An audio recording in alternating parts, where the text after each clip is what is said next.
اسلام کی فطرت میں قدرت نے لچک دی ہے، اتنا ہی یہ ابھرے گا جتنا کہ دباؤ گے۔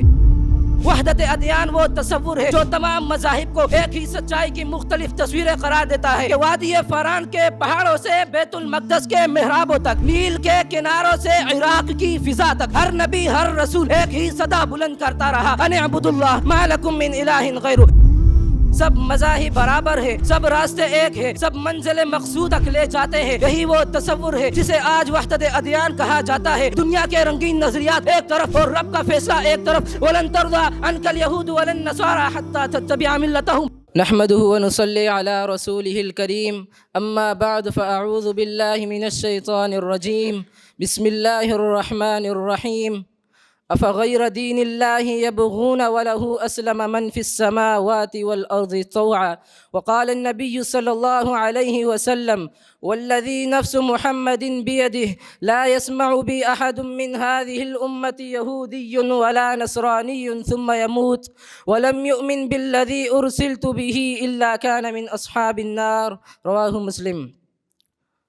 محترم و مکرم سامعین، آج کی میری گفتگو کا محور و مرکز وہ نکتہ ہے جو عقیدے کی اساس کو چھوتا ہے، وہ ہے اسلام اور وحدت ادیان کا تصور، حق و باطل کے بیچ ایک فیصلہ کن لکیر۔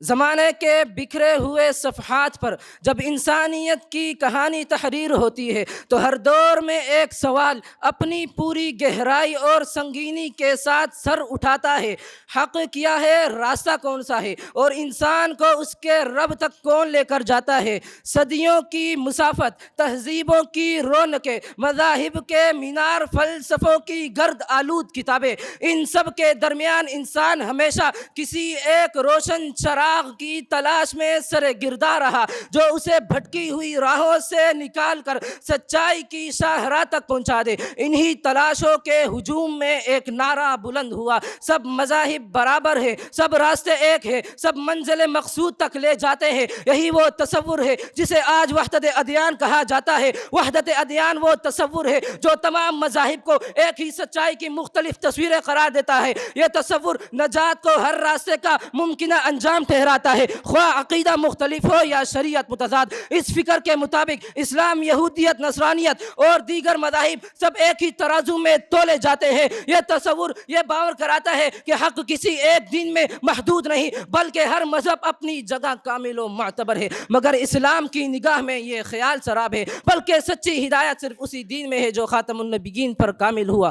قدردان محفل، تاریخ گواہ ہے کہ وادی فاران کے پہاڑوں سے بیت المقدس کے محرابوں تک، نیل کے کناروں سے عراق کی فضا تک، ہر نبی ہر رسول ایک ہی صدا بلند کرتا رہا، ان اعبدوا اللہ ما لکم من الہ غیرہ۔ سامعین محترم، اگر تمام مذاہب برابر ہوتے تو پھر انبیاء کی بعثت بے معنی، آسمانی کتابوں کا نزول غیر ضروری اور محمد مصطفیٰ کی رسالت معاذ اللہ ایک رسمی اعلان بن جاتی۔ سامعین محترم، قرآن کا پہلا نوری اعلان الیوم اکملت لکم دینکم، دین مکمل ہو گیا اور اب کوئی دین معتبر نہیں۔ یہ آیت ایک ایسی روشن دلیل ہے جیسے پہاڑوں پر برف کی چمک یا صحراؤں میں سورج کا نور، صاف واضح اور دو ٹوک۔ قرآن کا اعلان ہے ومن یبتغ غیر الاسلام دینا فلن یقبل منہ۔ یہ آیت وحدت ادیان کے نظریے پر آخری ضرب ہے۔ سامعین محترم، قرآن کا اعلان ہے ان الدین عند اللہ الاسلام۔ یہ تصور نجات کو ہر راستے کا ممکنہ انجام ٹھہراتا ہے۔ قرآن کا اعلان ہے لکم دینکم ولی دین۔ یہ آیت مذاہب کے درمیان صاف لکیر کھینچ دیتی ہے کہ وحدت نہیں، جدائی ہے، مگر حق کی بنیاد پر۔ سامعین محترم، قرآن کا اعلان ہے لم یکن الذین کفروا من اہل الکتاب۔ اہل کتاب کو کافر کہا تو سب مذاہب برابر کیسے؟ سامعین محترم، جب آسمان وحی کے دروازے کھلتے ہیں، محمد مصطفیٰ کی زبان مبارک سے حق کے موتی برستے ہیں تو انسان کو بتاتے ہیں دنیا کے رنگین نظریات ایک طرف اور رب کا فیصلہ ایک طرف۔ وَلَن تَرْضَىٰ عَنْكَ الْيَهُودُ وَلَا النَّصَارَىٰ حَتَّىٰ تَتَّبِعَ مِلَّتَهُمْ، تو کہیں فَمَن يَكْفُرْ بِالطَّاغُوتِ وَيُؤْمِن بِاللَّهِ جیسی آیت اس بات پر قاری ضرب لگاتی ہیں کہ حق ایک ہے، سچ ایک ہے اور وہ ہے دین اسلام۔ سامعین محترم، قرآن کا اعلان ہے قُلْ يَا أَهْلَ الْكِتَابِ تَعَالَوْا إِلَىٰ كَلِمَةٍ سَوَاءٍ بيننا وبينكم ألا نعبد إلا الله ولا نشرك به شيئا ولا يتخذ بعضنا بعضا أربابا من دون الله۔ سامعین ذی وقار، نبی مکرم کا فرمان ہے، صحیح مسلم کی حدیث ہے، والذی نفس محمد بیدہ لا يسمع بی احد من هذه الامة یہودی ولا نصرانی ثم يموت ولم يؤمن بالذی ارسلت به الا كان من اصحاب النار۔ ثانمین ذی وقار، قرآن کا اعلان ہے، وما ارسلناک الا کافۃ للناس۔ تو کہیں نبی مکرم کی حدیث بعثت الى الخلق کافہ، نبی مکرم کا فرمان ہے، رواہ ابن ماجہ، ترکتکم علی البیضاء لیلها کنہارها لا یزیغ عنها بعدی الا ہالک۔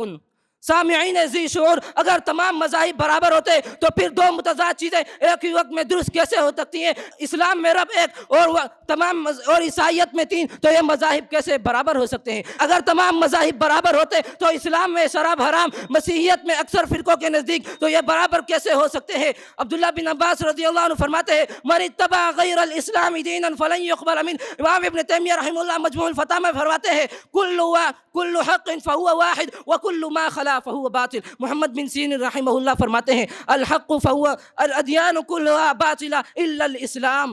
حضرات ذی وقار، اسلام وہ آفتاب ہدایت ہے جس کے طلوع کے بعد کسی اور چراغ کی حاجت باقی نہیں رہتے۔ اگر تمام مذاہب برابر ہوتے تو پھر قرآن کا یہ اعلان کیوں، هو الذی ارسل رسولہ بالہدی ودین الحق، یہ غالب کرنے کی بات ہے، برابر کرنے کی نہیں۔ اگر تمام مذاہب برابر ہوتے تو پھر یہ اعلان کیوں؟ اسلام کی فطرت میں قدرت نے لچک دی ہے، اتنا ہی یہ ابھرے گا جتنا کہ دباؤ گے۔